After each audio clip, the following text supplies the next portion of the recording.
Hadi başla. Evet sevgili dostlar, herkese günaydın. Bugün Kahire'nin önemli noktalarından biri olan Koptik Kairo'dayım. Burası Hristiyanların yaşadığı bölge. Birçok kilise, arkada gördüğünüz gibi Roma Kalesi, Kıpti Hristiyanlarla ilgili birçok burada gezilecek alan var. Aynı zamanda sinagoglar da var. Şimdi kısaca hepsini gezmeye çalışacağız. Sizlere de bunları göstermeye çalışacağım. Evet, bu bölgeyle ilgili de size kısa bilgiler vereyim. Aslında burası bir labirent gibi bir yer. Dediğim gibi birçok kilise ve bir sinagog var.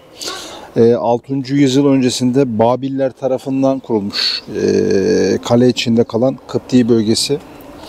98'de Roma İmparatoru Trajan tarafından genişletilmiş. Bakın sol tarafta Roma Kalesi var.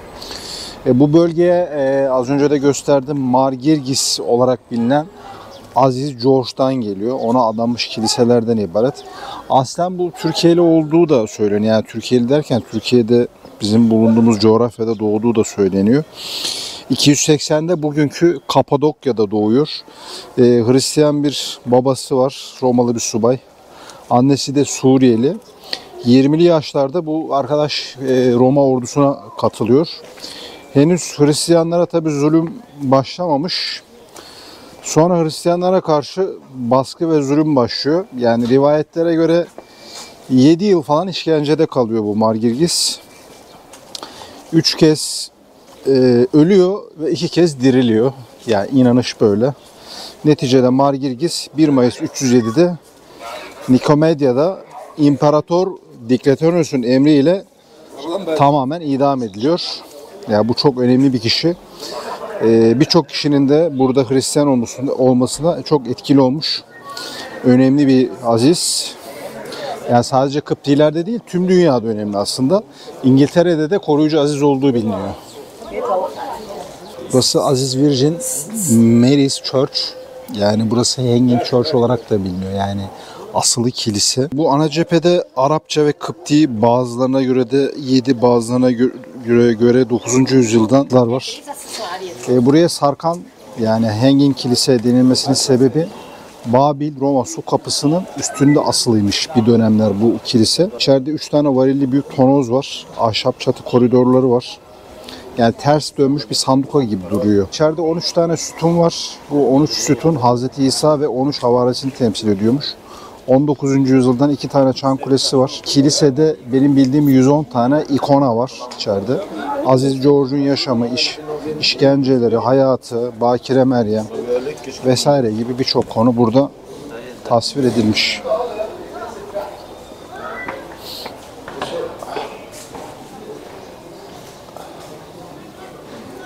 Selamünaleyküm.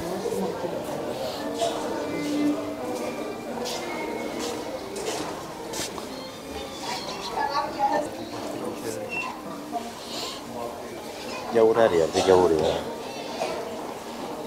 Nasıl korumuşlar bak.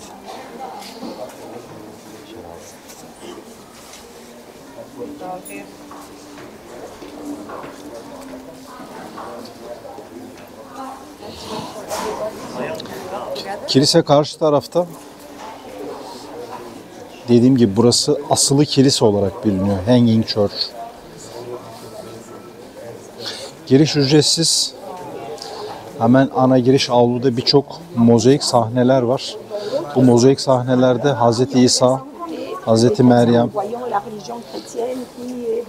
işte az önce söylediğim Aziz George'un yaşamı, kendisine yapılan işkenceler, hayatı, işte Bakire Meryem'in yaşamı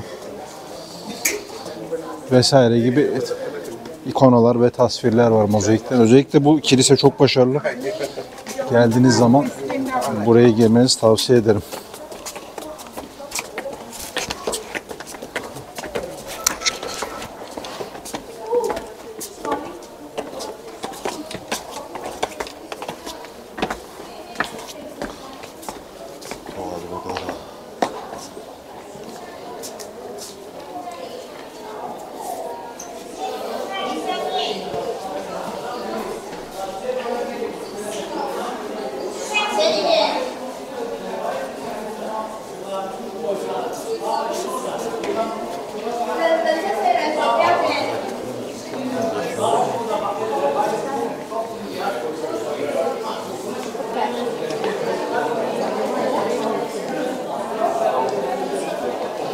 Kilisenin mimarisi de gerçekten çok muhteşem. Özellikle bizi o yüzyıla ışınlıyor burası.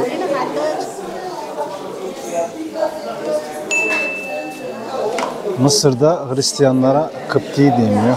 Koptik Kahire oradan geliyor. Yani bu bölgenin adı Koptik Kahire. Yani Kıpti Kahire. Kıptilerin yaşadığı alan.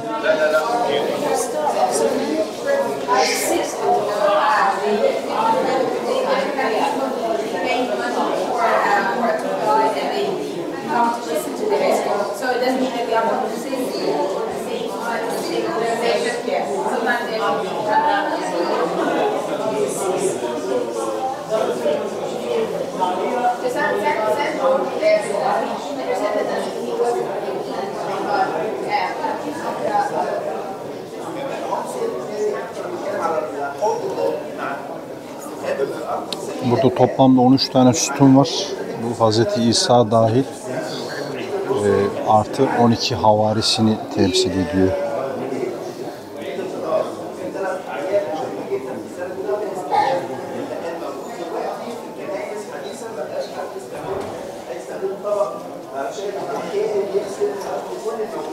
Burası muhteşem bir şey.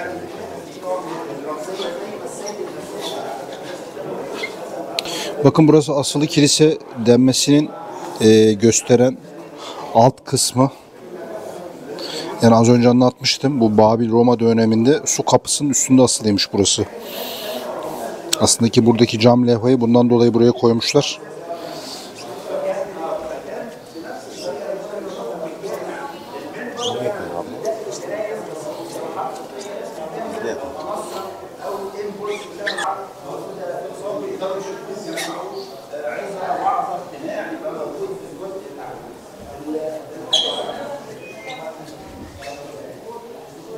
Mal bizden gelmedi.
Şuradaki ikonada yeniden dirilişi tasvir ediyor. Hazreti Meryem çocuğu Hazreti İsa ile beraber. Hazreti Meryem'in başında taç var.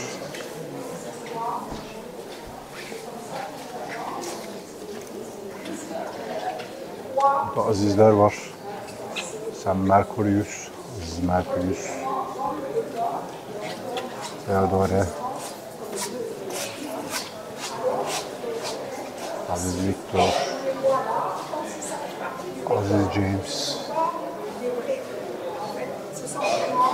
Evangelist Aziz Mark.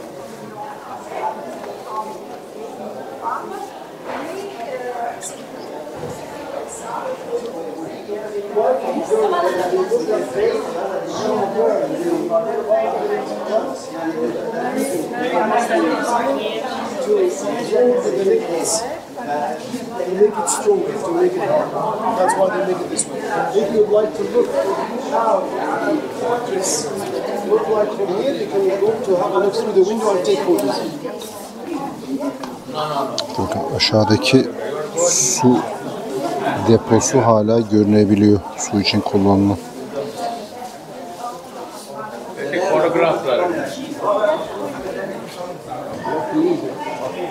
Parisian.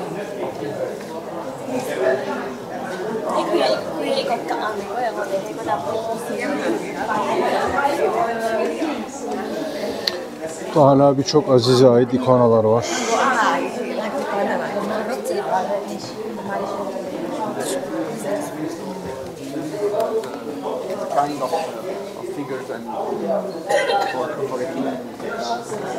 Burada gene Hz. İsa tasvir edilmiş.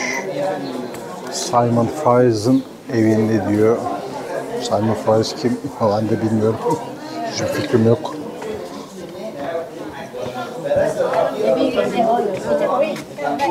Hristiyanlık tarihi de oldukça karışık. Özellikle bu kilisedeki şu vitraylar da çok başarılı.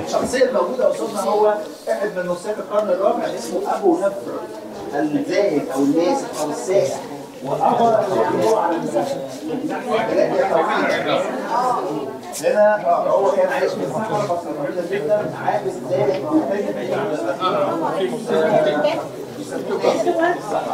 وكان مشهور عنه ان هو كان عايش جنب نهر بتطلع 12 Burada çarmıha geriliş tasvir edilmiş. بياكل منهم طول شهور السنه ونبع الميه على الجنب فهو جايب الرسام المرسم Yani çok detaylı bir şekilde altın yaldız var burada. الشخص اللي طلب الايقونه دي تتعمل هو اللي يكون شبيه Bu 18. yüzyıla ait bir ikona. يعني في نوع من انواع التواصل المستمر مع القديسين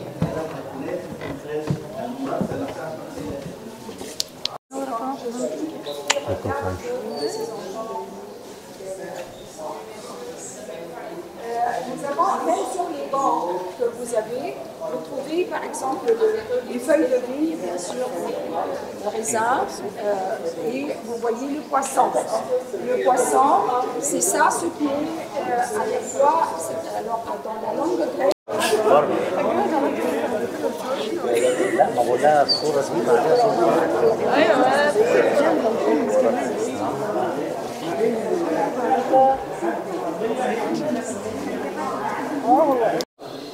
Buradaki fotoğraflarda Kıptilerin lideri oluyor.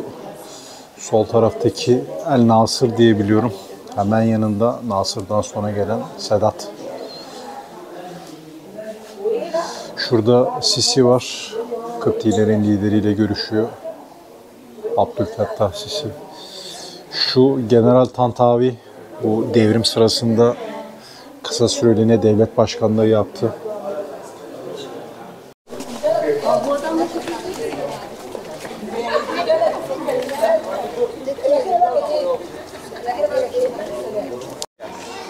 Şu karşıda Kıpti Müzesi var. Koptik Müziğim. Buranın girişi 230. Burası 1908'de açılmış. Yani içeride Hristiyanlığın erken dönemine ait ta İslam dönemine kadar Hristiyanlıkla ilgili Hristiyanlık sanatı, tekstiller, freskler, ahşap oyma galeriler. Benim bildiğim kadarıyla 1200 parça var. Ben daha önce buraya girdim. Size sadece bilginiz olsun diye buraya gösteriyorum. Bugün buraya girmeyeceğim. Burası Aziz George Kilisesi. Esasında Aziz George Manastırı'na doğru da gidiyor. Bunun içine girilebiliyor. Az önce anlatmıştım. Margirgis 303'te Roma İmparatoru Diocletianus tarafından Hristiyanlığın uygulamasını yasaklıyor. İmparator Diocletian. Çünkü bunu daha önce de anlatmıştım. Hristiyanlar için ciddi bir cadı avcılığı başlıyor. O dönemde idam ediliyor. Onun anısına yapılmış burası. Burası da oldukça büyük bir kilise.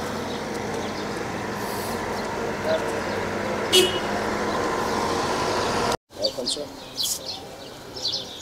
Welcome. You're from where? Turkish Turkish. Oh, yavaş yavaş. Hasan Şaş. football. Yeah. Welcome, sir. This is St. George Greek. I know. Yeah. Yeah. Upstairs, St. George Greek. Okay. I have a look and down here, this way and the right, Santa Maria Church. Şükran. Yeah. Şunları bıraksak. Yes, okay, Mrs. Sir. No problem. Şurada ana girişi var. You sit down, yeah, you go here. Okay. Yani aslında bu kilise bir Rum Ortodoks kilisesi. Dediğim gibi Aziz George adına adanmış. Yunan bayrağını da sağ tarafta görüyorsunuz.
Kilisenin kubbesinde Hazreti İsa yeri var.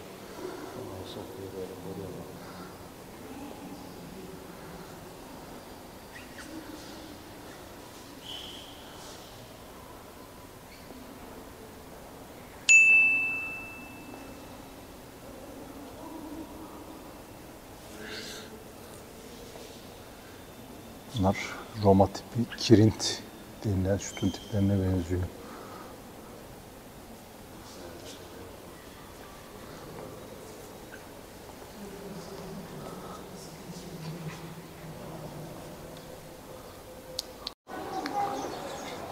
Aslında bu seride kısmen size anlatmıştım. Hristiyanlığın Mısır'a gelişiyle ilgili kısmi bir tarihi bilgi vermiştim. Burası ilk girişte de söylediğim gibi Koptik Kairo, yani Koptik Kairo.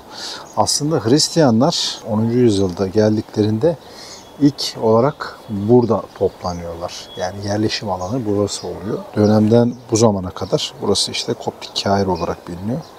Kopt yani Kıpti, Mısır, yani Mısır Arapçada Hristiyan demek. Yani bu Kıpti anlamı, Kıpti ifadesi oradan geliyor. Onu da arada ifade etmiş olayım. Şimdi bu Aziz George Kilisesi'nin bir Yunan Ortodoks Kilisesi olduğunu söylemiştim. Benim bildiğim kadarıyla da burası 684'te inşa ediliyor. Yani ben öyle biliyorum. Ancak zaman içerisinde yangın vesaire falan bir şeyler olmuş burada. Tekrar renove edilmiş ilaveler vesaire falan. Ama ilk orijinal yapışı 684. Bu Aziz George Kilisesi'ne girdiğiniz zaman sağ taraf Rum Ortodoks Kilisesi'ne gidiyor. Sola dönerseniz Bakire Meryem Kilisesi var ileride. Bu yolda oraya doğru gidiyor.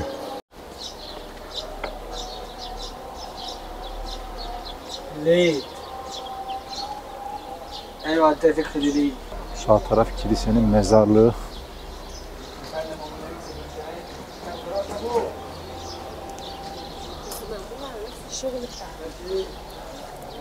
Çok başarılı mezar örnekleri var burada.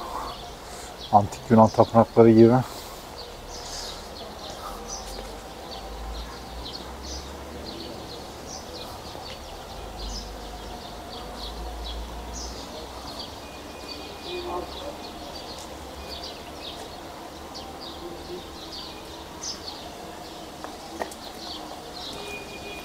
Ya bulunduğumuz bölge gerçekten çok eski bir bölge. Yani Mısır Hristiyanlık 4. yüzyılda geliyor Aziz Mark'la beraber. Bunu daha önce anlatmıştım. Ancak geldiği dönemde tabi Mısır paganizmi çok aktif olduğu için Aziz Mark İskenderiye'deki Sarafin tanrısı hakkında ileri geri konuştuğu için idam ediliyor. Yani Hristiyanlığın ilk dönemleri Mısır'da çok problemli. Çünkü Roma Hristiyanlık uygulamalarının tamamını yasaklıyor ve bununla ilgili en büyük yasayı çıkartan da İmparator Dikletiyan. Yani onun çıkarttığı yasa bulduğunuz, yakaladığınız her Hristiyanın Yani tabiri caizse arkadaşı belleyin. Onun için özellikle bu İmparator Diklatoyan döneminde Hristiyanlığa göre şehit olan binlerce hatta yüz binlerce kişinin anıldığı bir gün var burada. Tabi sonra işler tersine dönüyor. İmparator Konstantin'le beraber Hristiyanlığın kabulü Roma resmi din olarak kabul edince bu sefer işler tersine dönüp Hristiyanlar bu sefer paganizmle mücadeleye başlıyorlar. Ortalık iyice birbirine giriyor. Yani bunlar çok değişik ve karışık konular. Özellikle tarih, yani ciddi eski. Çok fazla olay var. Aynı zamanda tabii o dönemde Hristiyanlığın niteliği ve tipleriyle ilgili de büyük tartışmalar ortaya çıkıyor. Mesela meşhur İznik konsülü vardır.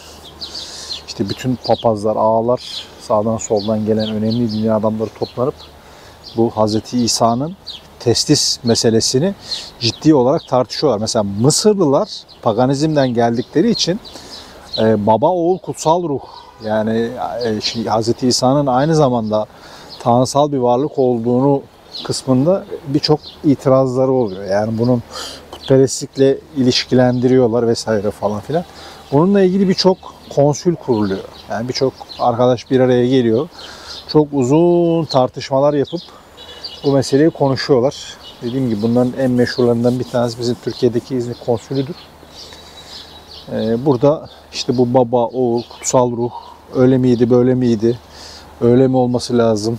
Hz. İsa aynı zamanda Tanrı'nın oğlu mudur, değil midir? Konuyla ilgili çok ciddi tartışmalar oluyor. Tabii bir noktada buluşulabiliyor, bir noktada buluşulamıyor. Zaten ondan sonra birbirinden ayrılan mezhepler vesaireler falan ortaya çıkıyor. Neticede bugün Katoliklikte tabii tesis inancı temel olarak hakimiyetini sürdürmeye hala devam ediyor.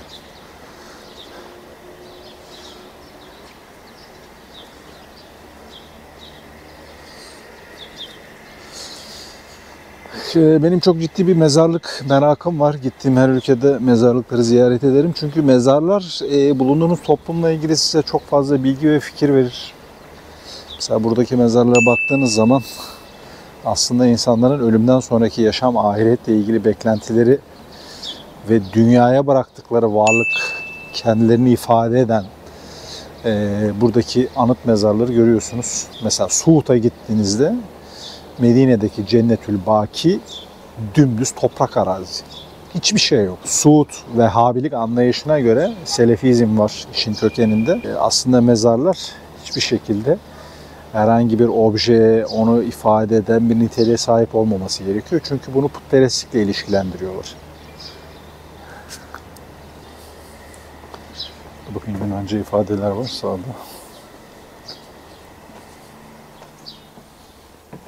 Selamünaleyküm.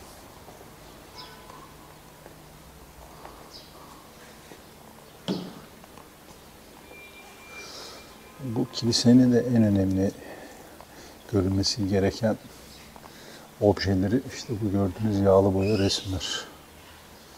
Bakın Hz. İsa çarmıhtan indi. Hz. İsa çarmıhtan indirildikten sonra böyle kefenleniyor. Ondan sonra bir kaya mezarın içerisine yerleştiriliyor. 3 gün orada kalıyor. 3. günden sonra ortadan kayboluyor. Bizim elimizdeki tarihi verilere göre Maria Magdalena geliyor işte mezara bakıyor. Kimse yok ortada. Ondan sonra Hz. İsa'nın diriliş meselesi ortaya çıkıyor. Yani havariler işte ben orada gördüm, burada gördüm. Hatta havarilerinden biri kendisini gördüğünü söylüyor. Hz. İsa'ya inanmıyor. Yani dirildiğine inanmıyor. Hz. İsa diyor ki gel bana dokun diyor. Bu diriliş meselesi de zaten ondan sonra başlıyor.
Bu bölgede yemek için Old Cairo restoran, kafe denilen bir yer var.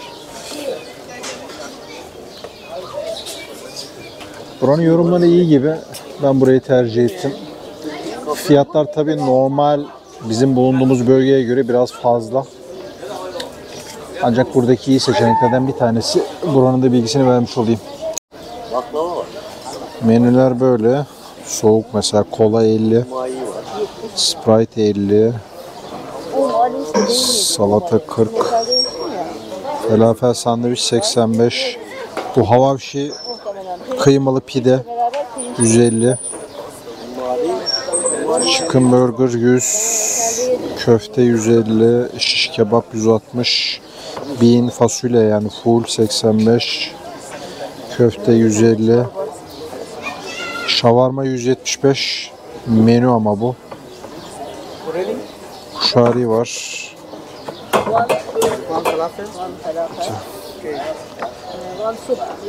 Burada da ızgara var 195. Yarım tavuk, pilav, ekmek, salata. Da karışık ızgara 195. Mercimek çorbası, tahin. Şimdi bir de falafel söyledik. Falafel de her yerde ayrı. Değişik geliyor. Bu da falafel. Biri kocaman burger. Bu Mısır'ın yerel tatlılarından kumali diye geçiyor. Aslında bizdeki bir çeşit muhallebi sütlü tatlı. Üstüne fındık, fıstık böyle değişik şeyler katılıyor. Farklı bir tat, farklı bir deneyim. Geldiğiniz zaman bunu da değerlendirebilirsiniz.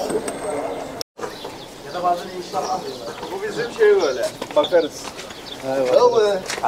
Merhabalar. Bu bölgede ekstradan sinagog vesaire falan da var. Birçok kilise var. Hemen St. George Kilisesi'nin alt tarafında bir geçit var. Aşağı doğru iniyorsunuz. Buradan caddeye çıkıyorsunuz.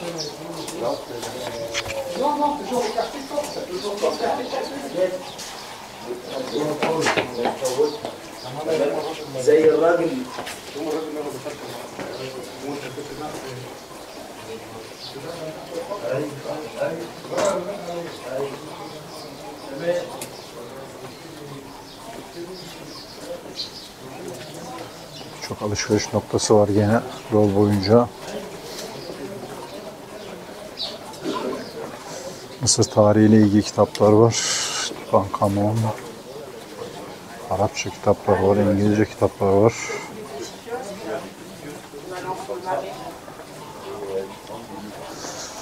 Burası Aziz George'la ilgili. Karşı tarafta Aziz George şapeli var. Minik. Evet.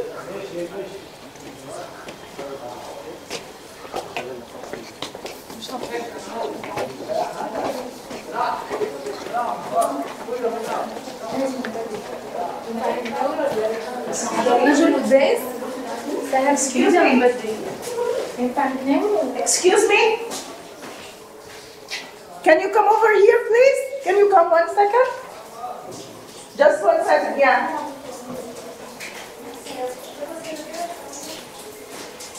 Sister, she needs to talk to you.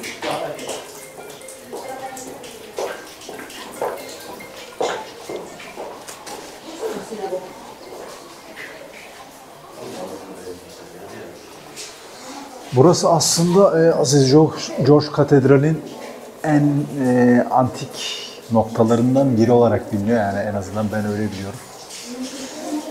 Çok fazla restorasyon vesaire falan görmüş. Aslında buradaki şapel orijinali 9. yüzyıl diye biliyorum.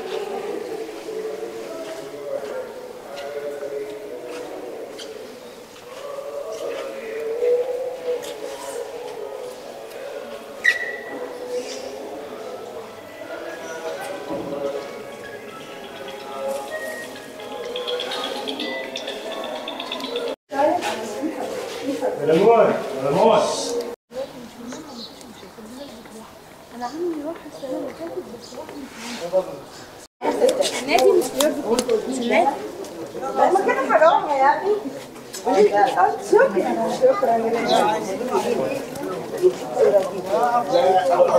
Burası şehitler için yapılmış bir yer. Arapça Ebu Serga olarak biliniyor. Yani burası bir mağara kilise.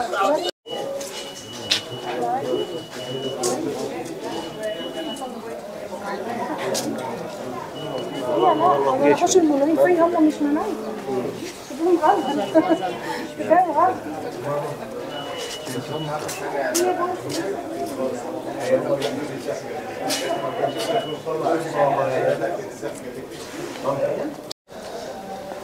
Burası Beni Ezra Sinagogu. Sağ tarafta hemen. Sola doğru giderseniz Aziz Barbara Kilisesi var. Buradaki kısım Yahudi de var. Evet, bir miktar Yahudi var ama Mısır'da çok az Yahudi topluluğu.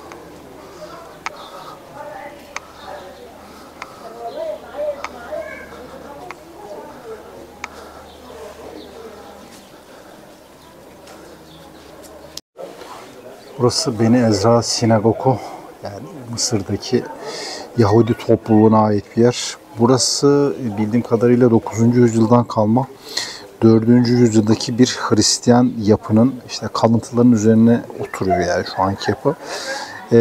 Asur kralı Nebuchadnezzar var. 6. yüzyılda Süleyman Tapınağı'nı yıkıyor. Peygamber Yeremye diye geçen Yeremye yani Musevileri buraya topluyor. Yani yakındaki kaynak Firavun'un kızının Musa'yı bu sazlıklar içinde buluyor ya.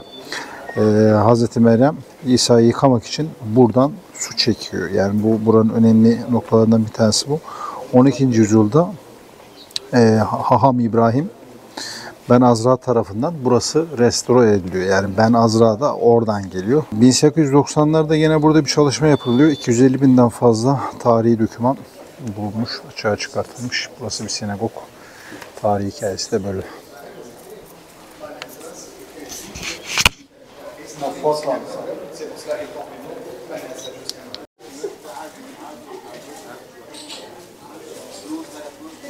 Burada çok büyük bir dükkan var. Yani gerçekten çok kaliteli parçalar var. Yani ürünlerin kalitesi gerçekten çok yüksek. Tabii ona göre de rakam var.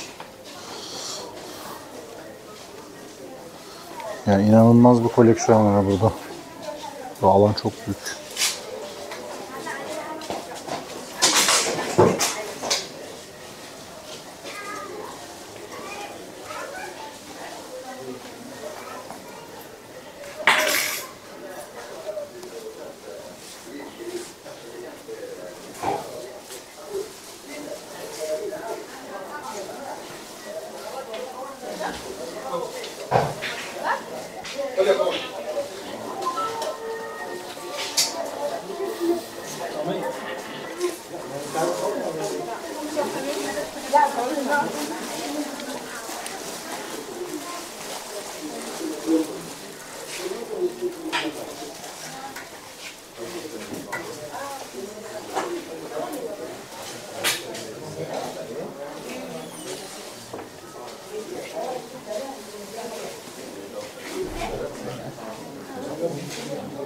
Buradaki efsane şeyler var.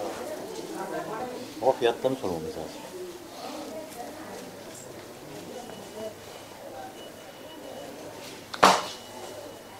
Yani bu hediyelik dükkanı mevzuyu bitirmiş.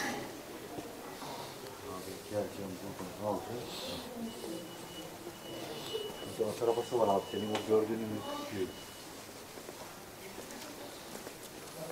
Ne yapıyor? Neredeydi abi bu? Şurada var. Aa, o karşıda.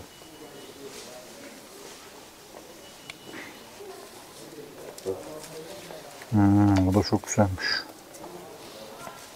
Ürünlerin kalitesi çok yüksek ya. Kaç para ya? Yazıyor bir şey de ben anlamadım. Bunları Kadriye ablan okur.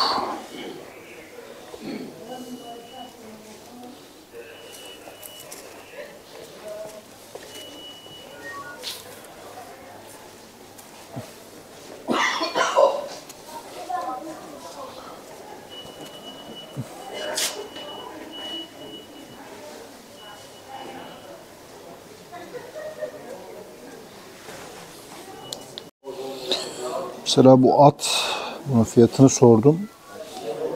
Oldukça iyi bir parçaya benziyor. 5500 pound. Yani şu anki TL olarak 5500-5600 lira. Şu anda Mısır'da ilk yapılan caminin önündeyim. Amr bin El As Camisi'nin önündeyim. Burası Mısır'da yapılan ilk cami olarak biliniyor. 642'de Hazreti Ömer'in generallerinden biri olan Amr bin El As işte buraya geliyor, Mısır'ı fethediyor ve bu El Fustat denilen bölgeye ilk tentesini kuruyor. Orijinal yapı tabii o dönemde palmiye yapraklarından falan yapılan bir cami. Bugünkü haline aşağı yukarı 827'de ulaşıyor. Bu caminin en eski alanı mihrap. Şimdi ona bakmaya çalışacağım. İçeride de birçok sütun var. Bu caminin içinde 200'den farklı sütun var. Dediğim gibi buranın en eski noktası mihrap alanı. Orijinalinde cami ilk yapıldığında tabi palmiyelerle vesaireyle falan yapılıyor. Bugünkü halini 827'de almış. Mısır'da yapılan ilk cami burası. Oldukça tarihi bir cami.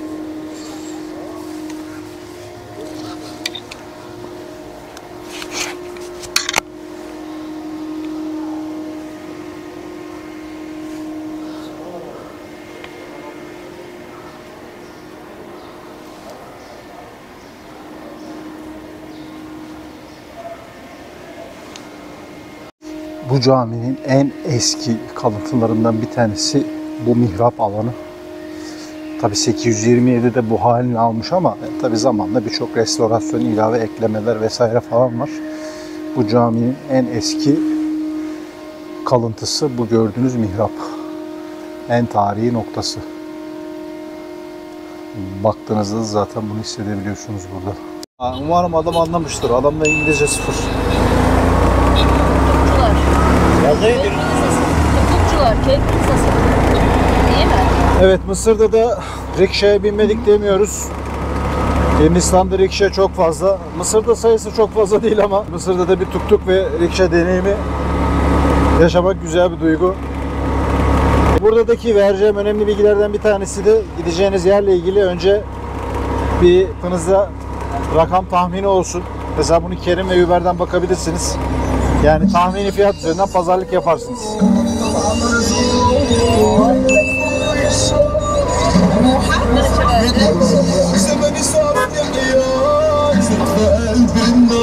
Ne oluyor ya?